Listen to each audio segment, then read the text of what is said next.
Hello friends, welcome back to our channel Siri from Rayalaseema. ఇవాళ అయితే నేను 5 రకాల ప్రసాదం రెసిపీస్తో అయితే మీ ముందుకు వచ్చేసానండి. దగ్గరలో మనకి వరలక్ష్మి వ్రతం ఉంది కాబట్టి 5 రకాలు కానీ 9 రకాలు కానీ ఎవరి వీలుని బట్టి వాళ్ళు ప్రసాదాలు చేసుకుంటూ ఉంటారు. ఇవాళ నేనైతే వరలక్ష్మి వ్రతం రోజున అమ్మవారికి నైవేద్యంగా పెట్టే 5 రకాల ప్రసాదం రెసిపీస్ని అయితే చూపించబోతున్నాను. మన ఛానల్ని ఎవరైనా ఫస్ట్ టైం చూస్తున్నట్లయితే ప్లీజ్ సబ్స్క్రైబ్ చేసుకోండి. ఇంకా ప్రాసెస్ అయితే స్టార్ట్ చేసేద్దాం. మొదటగా నేను చూపించబోతున్న ప్రసాదం రెసిపీ వచ్చేసి సేమియా బెల్లం పాయసం అండి. ముందుగా ఫ్లేమ్ మీద ఒక బౌల్ని పెట్టుకోవాలి. అందులోకి 2 స్పూన్స్ నెయ్యిని వేసుకొని హీట్ చేసుకోవాలి. నెయ్యి బాగా హీట్ అయిన తర్వాత ఇప్పుడు ఇందులోకి కొన్ని ఎండు కొబ్బరి ముక్కలు అలాగే కొన్ని జీడిపప్పు వేసుకొని నెయ్యిలో దోరగా ఫ్రై చేసుకొని ఒక కప్లోకి తీసి పక్కకు పెట్టుకోవాలి. ఇప్పుడు ఇదే నెయ్యిలోనే ఇంకొన్ని ఎండు ద్రాక్షను కూడా వేసుకొని బాగా ఫ్రై చేసి పక్కకు తీసి పెట్టుకోవాలి. తర్వాత ఇదే బౌల్లోనే ఇంకొక స్పూన్ నెయ్యిని వేసుకొని ఇప్పుడు ఇందులోకి 1 కప్ సేమియాను వేసుకొని ఫ్లేమ్ని మీడియంలో పెట్టుకొని నెయ్యిలో సేమియాని బాగా ఫ్రై చేసుకోవాలి. సేమియా మొత్తం బాగా ఫ్రై అయిన తర్వాత ఇప్పుడు ఒక ప్లేట్లోకి తీసి పక్కకు పెట్టుకోవాలి. నెక్స్ట్ ఒక చిన్న బౌల్ని ఫ్లేమ్ మీద పెట్టుకొని ఇప్పుడు ఇందులోకి బెల్లాన్ని వేసుకోవాలండి. 1 కప్పు సేమియాకి 1.5 కప్పు బెల్లాన్ని వేసుకొని బెల్లం మునిగేంత వరకు నీళ్లు పోసి బెల్లాన్ని మొత్తాన్ని బాగా కరిగించుకోవాలి. బెల్లం మొత్తం ఇలా గడ్డలు లేకుండా కరిగిపోయిన తర్వాత పక్కకు పెట్టుకోవాలి. ఇప్పుడు మనం సేమియాని ఫ్రై చేసుకున్న బౌల్ని ఫ్లేమ్ మీద పెట్టుకొని 1 కప్పు సేమియాకి 3 కప్పుల నీళ్ళను వేసి నీళ్ళను బాగా మరిగించుకోవాలి. ఇలా నీళ్ళు బాగా మరుగుతున్నప్పుడు నెక్స్ట్ ఇందులోకి సేమియాను వేసుకొని సేమియా బాగా మెత్తగా ఉడికేంత వరకు ఉడికించుకోవాలి. ఇక్కడ నేను పాయసం కొంచెం పల్చగానే చేస్తున్నానండి. మీరు కొంచెం థిక్గా కావాలి అనుకుంటే 1 కప్పు వాటర్ని తగ్గించుకోవచ్చు. చూడండి, ఇక మనకి సేమియా అయితే చాలా మెత్తగా ఉడికిపోయింది. నెక్స్ట్ ఇందులోకి 1/4 కప్పు శనగపప్పుని గంట సేపు నానబెట్టుకొని ఉడికించుకొని తీసుకోవాలండి. ఇప్పుడు ఇందులోకి వేసేసి మొత్తం అంతా బాగా మిక్స్ చేసుకోవాలి.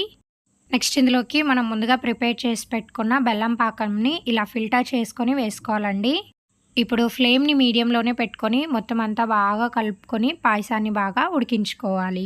ఇలా పాయసం మొత్తం బాగా ఉడికి కొంచెం బాగా దగ్గరికి అయిన తర్వాత ఇక దింపేసి కొద్దిసేపు పక్కకు పెట్టి చల్లారబెట్టుకోవాలి. ఇలా పాయసం కొంచెం చల్లారైన తర్వాత నెక్స్ట్ ఇందులోకి కాచి చల్లార్చుకున్న పాలను వేసుకోవాలండి. ఇక్కడ నేను 1/2 లీటర్ వరకు పాలను తీసుకున్నాను. అలాగే మనం ముందుగా ఫ్రై చేసి పెట్టుకున్న డ్రై ఫ్రూట్స్ని కూడా ఇందులో వేసుకోవాలి. సో మీకు ఇంత పలుచగా పాయసం వద్దు అనిపిస్తే పాలను కూడా కొంచెం తగ్గించుకోవచ్చండి. ఒక 10 నిమిషాల తర్వాత ఇక సర్వ్ చేసేసుకోవచ్చు. టేస్ట్ అయితే చాలా బాగుంటుందండి. ఈ ప్రాసెస్లో పాయసం చేసిన తర్వాత మీరు ఎన్ని గంటల తర్వాత పాయసం తిన్నా పాయసం అనేది గట్టిపడకుండా ఉంటుందండి. రెండవ ప్రసాదం వచ్చేసి చింతపండు పులిహార అండి. ముందుగా ఒక బౌల్ తీసుకొని అందులోకి ఒక పెద్ద నిమ్మకాయ సైజ్ అంత చింతపండును వేసి నీళ్లు పోసి అరగంట సేపు నానబెట్టుకోవాలి. లేదు మీకు అప్పటికప్పుడు చేసుకోవాలనుకుంటే కొంచెం వేడి నీళ్ళను వేసుకొని ఒక 5 నిమిషాలు ఉంచితే చాలు, మనకి చింతపండు గుజ్జు అనేది రెడీ అయిపోతుంది. ఇలా చింతపండులో నుంచి గుజ్జు మాత్రమే తీసి తొక్క మొత్తం తీసేసి పక్కకు పెట్టుకోవాలి. తర్వాత ఒక చిన్న గోళంలో 1/2 స్పూన్ మెంతులు అలాగే 2 స్పూన్స్ ఆవాలు వేసుకొని ఇలా మీడియం ఫ్లేమ్లో ఫ్రై చేసుకొని తీసుకొని మిక్సీకి కానీ లేదా ఇలా రోటిలో కానీ వేసుకొని దంచుకొని మెత్తగా పొడిలాగా చేసుకొని పక్కకు పెట్టుకోవాలి. నెక్స్ట్ ఫ్లేమ్ మీద ఒక బౌల్ పెట్టుకొని ఇప్పుడు ఇందులోకి మనం ముందుగా తీసి పెట్టుకున్న చింతపండు గుజ్జును వేసుకోవాలి. ఫ్లేమ్ని మీడియంలోనే పెట్టుకోవాలి. నెక్స్ట్ ఇందులోకి రుచికి సరిపడా ఉప్పు అలాగే ఒక రెబ్బ కరివేపాకు 2 స్పూన్స్ ఆయిల్ని వేసుకొని మొత్తం అంతా బాగా కలుపుకొని చింతపండు గుజ్జును ఉడికించుకోవాలి. నెక్స్ట్ ఇందులోకి ఒక 2 చిన్న ముక్కల బెల్లాన్ని ఇలా చింతపండు గుజ్జులో వేసుకొని మొత్తం అంతా బాగా కలుపుకోవాలండి. ఇలా మనం వీటన్నిటిని చింతపండు గుజ్జులోనే వేసుకొని ఉడికించుకోవడం వలన మనకి పులుపు అనేది ఎక్కువ లేకోకుండా ఈ టేస్ట్ చాలా బాగుంటుంది. చింతపండు గుజ్జు మొత్తం ఇలా బాగా దగ్గరికి అయిన తర్వాత ఇక దింపేసి పక్కకు పెట్టుకోవాలి. నెక్స్ట్ ఫ్లేమ్ మీద ఒక చిన్న కడాయిని పెట్టుకొని అందులోకి 3 స్పూన్స్ ఆయిల్ వేసుకోవాలి. హీట్ అయ్యాక 1/2 స్పూన్ జీలకర్ర 1/2 స్పూన్ ఆవాలు వేసుకోవాలి. నెక్స్ట్ ఇందులోనే 1 స్పూన్ జీడిపప్పు అలాగే 1 స్పూన్ పల్లీలు వేసుకొని ఫ్రై చేసుకోవాలండి. జీడిపప్పు అనేది ఆప్షనల్, వేసుకుంటే టేస్ట్ చాలా బాగుంటుంది. ఇప్పుడు ఇందులోకి 3 పచ్చిమిర్చి చీలికలు అలాగే ఒక రెబ్బ కరివేపాకు 3 ఎండుమిర్చి ఇలా మొత్తం అన్నింటినీ వేసుకొని బాగా ఫ్రై చేసుకోవాలి. పోపు బాగా ఫ్రై అయిన తర్వాత ఇక దింపేసి పక్కకు పెట్టుకోవాలి. ఇప్పుడు మనం ముందుగా ఉడికించుకున్న రైస్ని ఇలా మొత్తం పొడి పొడిగా చేసుకోవాలి.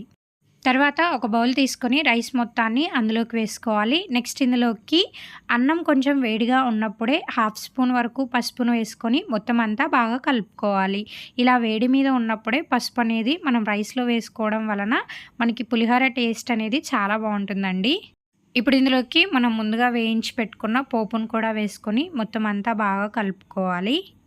ఇప్పుడు ఇందులోకి మనం ముందుగా ఉడికించి పెట్టుకున్న చింతపండు గుజ్జును వేసుకోవాలండి. మొత్తం అంతా ఒకేసారి వేసుకోకుండా కొంచెం కొంచెం వేసుకుంటూ మొత్తం అంతా బాగా కలుపుకుంటూ ఉండాలి.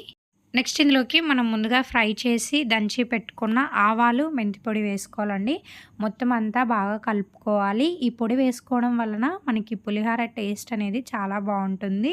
సో మనం చింతపండుతో ఏ రెసిపీ చేసుకున్నా కూడా కొంచెం మెంతుల పొడి వేసుకోవడం అనేది టేస్ట్ బాగుంటుంది. నెక్స్ట్ లాస్ట్లో కొంచెం కొత్తిమీర చల్లుకొని మొత్తం అంతా బాగా కలుపుకొని ఇక సర్వ్ చేసేసుకోవచ్చు. మూడవ ప్రసాదం వచ్చేసి అల్లం గారెలండి. ముందుగా ఒక బౌల్ తీసుకొని అందులోకి మినపప్పు నానబెట్టుకోవాలి. ఇక్కడ నేను 1 కప్పు మినపప్పునైతే నానబెట్టుకుంటున్నానండి. 2 సార్లు నీళ్లు పోసి శుభ్రంగా కడిగి తీసుకోవాలి. మళ్ళీ తిరిగి నీళ్లు పోసి 4 నుంచి 5 గంటలు పప్పును నానబెట్టుకోవాలి. 4-5 గంటల తర్వాత చూడండి మనకి మినపప్పు అయితే బాగా నానిపోయింది. పప్పులో ఉన్న నీళ్ళను మొత్తం వంపేసి ఒక మిక్సీ జార్ తీసుకొని పప్పును మొత్తాన్ని అందులోకి వేసుకోవాలి. ఇందులోనే ఒక 4-5 పచ్చిమిర్చిని ఇలా తుంచుకొని వేసుకోవాలి. మీరు తీసుకున్న పచ్చిమిర్చి కారం బట్టి తీసుకోవాలండి. ఇందులోనే 1 ఇంచు అల్లాన్ని ఇలా సన్నగా ముక్కలుగా కట్ చేసి వేసుకోవాలి.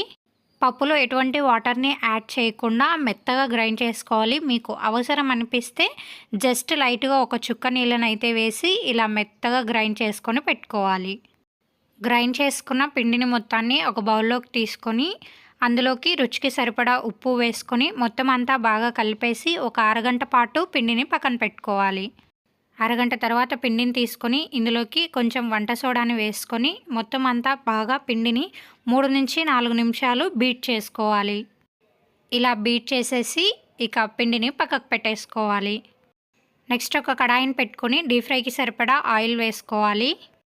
హీట్ అయ్యాక అందులోకి మనం చిన్న చిన్నగా గారెలను అయితే వదులుకోవాలి.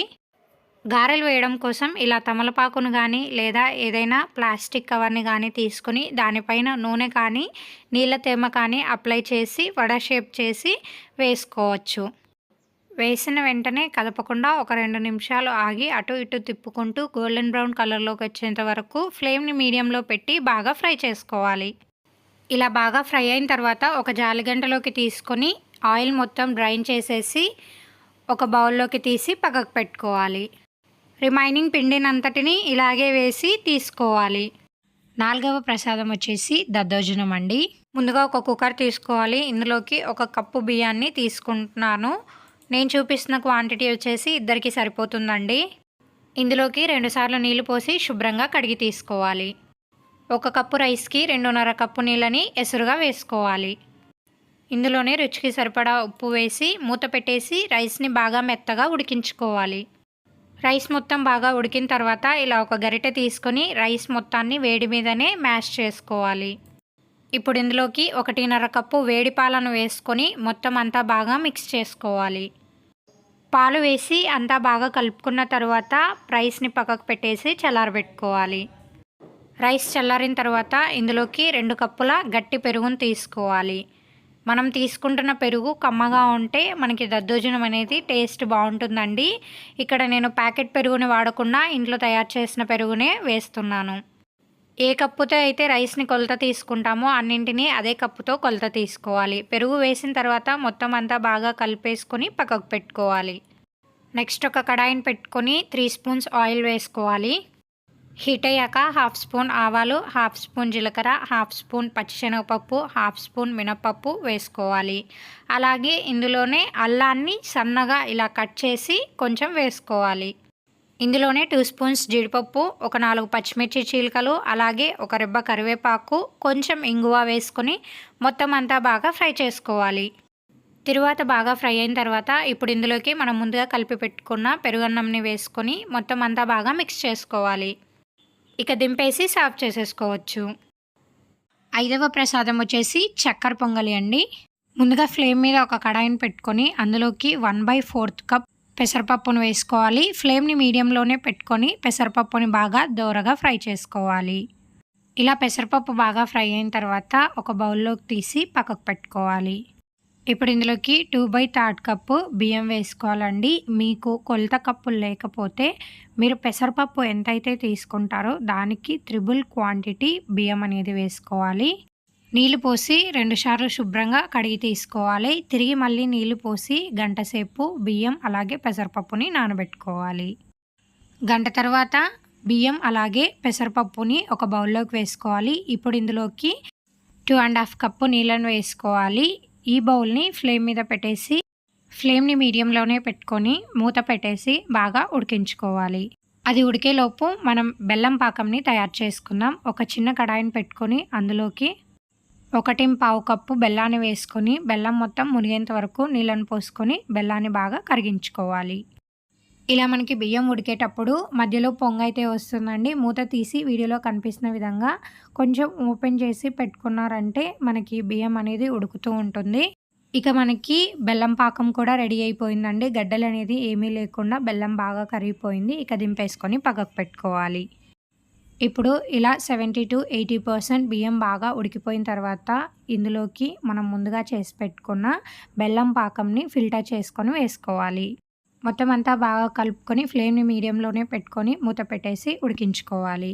ఇంకొక ఫ్లేమ్ మీద ఒక చిన్న కడాయిని పెట్టుకొని అందులోకి 1 స్పూన్ నెయ్యి వేసుకొని హీట్ అయిన తర్వాత కొన్ని ఎండు కొబ్బరి ముక్కలు అలాగే కొన్ని జీడిపప్పు వేసుకొని ఫ్రై చేసుకోవాలి. ఇవి 70% ఫ్రై అయిన తర్వాత ఇందులోని కొన్ని ఎండు ద్రాక్షను కూడా వేసుకొని మొత్తం అన్నిటినీ బాగా ఫ్రై చేసుకొని పక్కకు పెట్టుకోవాలి. ఇలా పాయసం ఉడుకుతున్నప్పుడు నెక్స్ట్ ఇందులోకి ఒక 4 యాలకల్ని మెత్తగా దంచుకొని ఇలా పొడి చేసుకొని వేసుకొని మొత్తం అంతా బాగా కలుపుకోవాలి. మీరు కావాలంటే ఇక్కడ కొంచెం పచ్చ కర్పూరంని కూడా వేసుకోవచ్చండి. చూడండి ఇక మనకి చక్కెర పొంగలైతే మొత్తం అంతా బాగా మెత్తగా ఉడికిపోయింది. ఫ్లేమ్‌ని సిమ్‌లోనే పెట్టుకొని బాగా ఉడికించుకోవాలి. నెక్స్ట్ ఇందులోకి మనం ముందుగా ఫ్రై చేసి పెట్టుకున్న జీడిపప్పు, ఎండు ద్రాక్ష, ఎండు కొబ్బరి వేసుకొని మొత్తం అంతా బాగా కలుపుకోవాలి. ఇక దింపేసుకొని సర్వ్ చేసేసుకోవచ్చు. సో చూసేశారు కదండి, వరలక్ష్మి వ్రతం రోజున 5 రకాల ప్రసాదాలు చాలా ఈజీగా ఎంతో టేస్టీగా చేసుకోవచ్చు. ఈ వరలక్ష్మి వ్రతం రోజున తప్పకుండా ట్రై చేసిన తర్వాత కామెంట్ బాక్స్‌లో నాతో షేర్ చేసుకోండి రెసిపీస్ మీకెలా వచ్చాయి అని. సో చూసేశారు కదండి, ఈరోజు రెసిపీస్ అయితే ఇవి అండి. ఈ వీడియో కనుక మీకు నచ్చినట్లయితే please like, share and subscribe my channel for more videos and don't forget to press the bell icon symbol and thank you for watching. Thank you for watching. Subscribe Siri.